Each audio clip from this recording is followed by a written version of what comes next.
आमच्या इथं स्पेशल रक्ती मुंडी आहे, मटन फ्राय, मटन मसाला, चिकन फ्राय, चिकन मसाला आहे, वजडी थाळी आहे, अंडा करी आहे, पनीर थाळी आहे, तांबडा पांढरा। आमच्या इथे एक वेळा जरूर भेट द्या आणि इथं जेवणाची चव बघा। माझं पहिला बेळगावला हॉटेल होतं, आता मी हे चालायला घेऊन 6 महिने झालेत।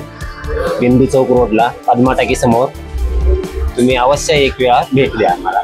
त्याच्या व्यतिरिक्त अजून माझे बिंदू चौक मध्ये इराणी चाय आणि गोडवा चायचे 2 कॅफे आहेत आणि कलेक्टर ऑफिसकडे एक कॅफे आहे, शाज कॅफे, ते सुद्धा माझेच आहेत। आणि तुम्ही तिथं सुद्धा जरूर भेट द्या, एकदा आमच्या चहाची टेस्ट बघून घ्या। तुम्ही परत परत आमच्या चहाची आठवण काढाल। त्या पद्धतीची आमच्याकडे चहा, बिस्किट सगळी उस्मानी मिळतात। खूप छान जेवण होतं, झणझणीत तांबडा पांढरा रस्सा, त्याच्यावरती ताव मारलेला आहे। हॉटेल प्रभात, आणि इथून पुढे माझ्या मैत्रिणी आणि घरच्यांना इथंच घेऊन येणार आहे।